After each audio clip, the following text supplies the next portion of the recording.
Medical Dialogues. I am Dr. Nandita Mohan, and today I will be taking you all to explore the world of rare diseases. And my topic for today is Pearson syndrome. Now, to give us an in-depth knowledge about this, we have with us today Dr. Swati Bhayana, who is an Associate Consultant Pediatric Hematology, Oncology and BMT Unit at Fortis Memorial Research Institute from Gurugram. So, thank you so much for joining us today at Medical Dialogues, ma'am. It's really a pleasure to be having you on board here with us today. Hello, you all. Thank you, Dr. Nandita, for the kind introduction. Great. So, ma'am, we're talking about Pearson syndrome and now handing off the stage to you. So, if you could just briefly explain what Pearson is and how we have to go about understanding the entire disease on itself. Sure. First of all, welcome to all of you and congratulations to the entire team of Medical Dialogues for this amazing platform where we can discuss really anything from the common to the rare things. So, talking about Pearson syndrome, it's a very rare disorder, rare to the extent of 1 in 1 million, and approximately only less than 500 cases have been reported till date. So, what is it about? Is we all know that there is some entity in the world known as aplastic anemia. So, there is a sub-entity in aplastic anemia where we talk about inherited bone marrow failure syndromes. So, Pearson is one of a kind of inherited bone marrow failure or IBMFS.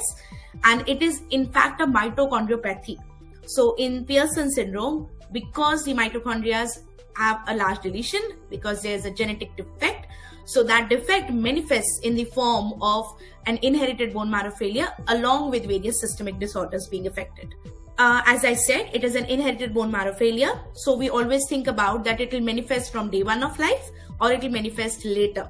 So talking about Pearson, it is actually a hemoglobinopathy, or I would say a mitochondriopathy, which presents like refractory anemia of infancy. When I talk about refractory anemia, it usually manifests a bit late, not like on day one, maybe around 5 months, 6 months, and in the form of blood product dependence. Your child will be dependent on blood transfusions, platelet transfusions. The mitochondrial anomalies and the disorders caused due to the mitochondrial inherited defect usually manifest late. So by 3 to 6 months, the kid usually be symptomatic about it. So when we talk about the mitochondriopathy, we'll always be worried that what are the other symptoms that child might manifest with.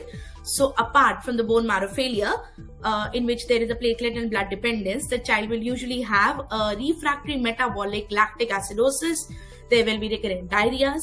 There might be recurrent infections because of neutropenias, or there will be failure to gain weight because they usually have an exocrine pancreatic insufficiency, and the recurrent diarrheas never let the child thrive well. So when we talk about how to go about the diagnosis of this syndrome presenting in infancy, we usually hit a patient with aplastic anemia or a bicytopenia with a bone marrow. That is the first thing we talk about. Whenever we want to evaluate a kid with bicytopenia, we want to go and check how's the factory that is functioning. So when we talk about the factory in case of Pearson, the bone marrow gives us very, very important answers and few diagnostic clues where we always think about. So it is a pathologist's guide to the clinician where we know that we might be dealing with something known as Pearson, and the hints that we get in the bone marrow are usually of vacuolations, which your pathologist will highlight you, a ring sideroblastic picture about in 75 to 80%, and a dyspoietic picture. It may be dysgranulopoiesis, dysmegakaryopoiesis, and the dyspoiesis picture is usually a hint that we get. So when we have a bone marrow hint with us, the next test that we usually want to go about is a genetic test.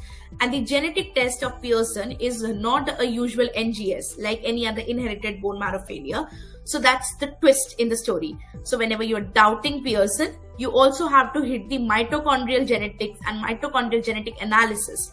When we talk about the difference in the manifestation in boys and girls, since it's a mitochondrial inheritance, it presents similarly in both the genders. When we talk about the hematological manifestations, they are usually of the manifestations of anemia, in which the infant may present with, let's say, irritability, lethargy, not feeding well, not wanting to play, or there might be manifestation of platelet disorders, platelet thrombocytopenias, let's say ecchymosis or bleeding, or there might be, rarely it may manifest like recurrent infections because the child also has neutropenias. So when we talk about the other systems, that is a very common thing that we have to deal with in Pearson. So Pearson not only affects your bone marrow in which your factory is damaged, but it also affects the other system. Let's say go head to toe. So when I talk about neurological, there might be a developmental delay, a hypotonia, ataxia, seizure disorder. There might be hearing anomalies. The child might not be able to hear well. There might be ophthalmological defects which involve retinopathies, cataracts, glaucomas, retinal hemorrhages.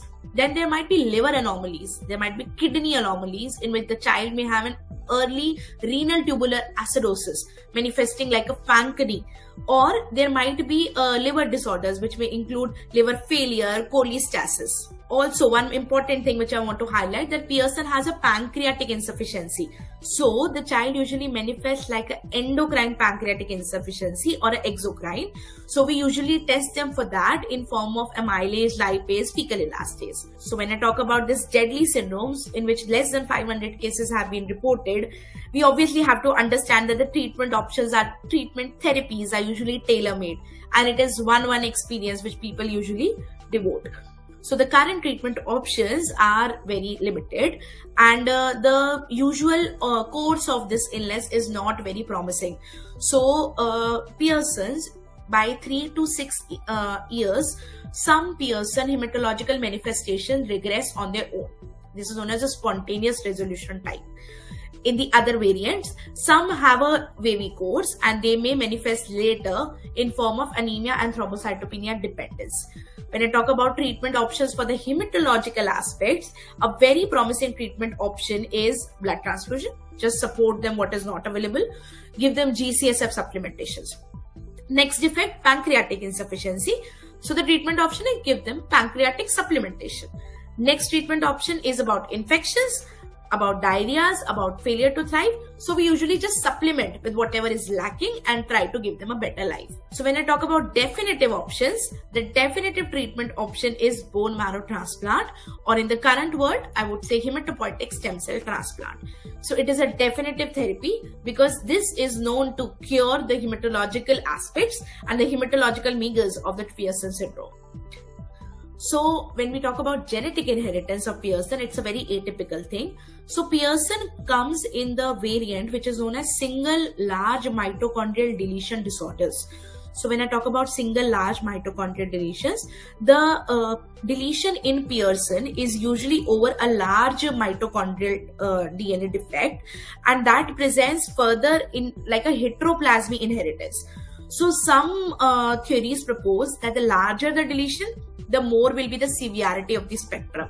Some, while the others say that since it is a heteroplasmy association, there might be difference in how the child manifests. Because it is a mitochondrial inheritance, so the inheritance usually, as we always think, is known to come from mothers. Having said that, I will say about very specific thing that out of all the cases that have been reported, only 50% are known to have a genetic history provided or a genetic significant history associated.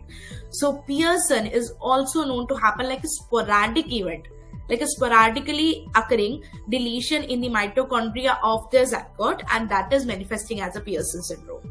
So when we talk about lifestyle or dietary modifications, it is usually just about supportive care or dietary modification because the child does have an exocrine pancreatic insufficiency. So the promising treatment on the horizon is definitely one that I'll be lucky and I'll very proud to be associated with this treatment that we recently did at our hospital. So I really feel proud to be sitting here being associated with the Fortis Memorial Research Institute team who treated this Kenyan kid. She's a super cute baby, a super amazing family. She's always there with her positivity and giving us the strength to treat the Pearson. So this girl came to us at 8 months of age and being undiagnosed in her home country with the typical manifestations of anemia, thrombocytopenia, not getting answer, one bone marrow done but unanswered stuff. So they presented to our center, and the approach we took was, because we doubted initially with her infantile presentation, with her anemia, thrombocytopenia, that she might be dealing. Second, got a guidance from the pathologist with a very good bone marrow. Third, did a targeted NGS for a mitochondrial deletion, which was positive for her. In an 80% cell, the large heteroplasmic mitochondrial deletion was found, and we took her up in the absence of any sibling. There was no sibling. We could not find a matched unrelated donor, so we took her up for a haploidentical transplant from the mother, and this is a very successful thing that which we were able to do. She's currently 4 to 5 months post transplant. Her transplant stay was uneventful. We celebrated her birthday. It was an amazing aspect, treating her, dealing with the family, dealing with the positivity of the family, and dealing with the bone marrow transplant, which gave us so many challenges. So the bone marrow transplant, which is the haploidentical way in which we did the transplant of this kid, this will be currently the 7th case which will be reported in the entire world amongst the 500 cases that have been reported. So amongst the 7 cases, none of the approaches took a haploidentical transplant. All other reported were either matched sibling or matched unrelated or cord blood transplants. So the approach to treatment that we followed in this case, bone marrow transplant, and we are very happy that the child is currently cured of her Pearson, and we are following her up closely for all the other manifestations. So as we all have been discussing, that this bone marrow transplant had been a life-changing experience for the baby as well as for the unit. The unit has been doing transplants for inherited bone marrow failure syndromes in immense numbers, but from India, this had been the first haploidentical transplant for Pearson, which had been reported, at least to the best of our knowledge.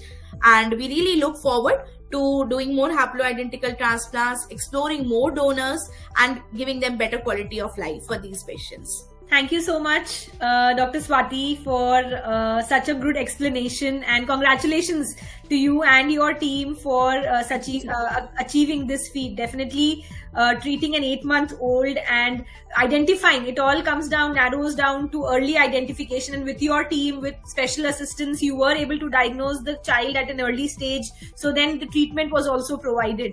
So definitely heartiest congratulations to you and your team.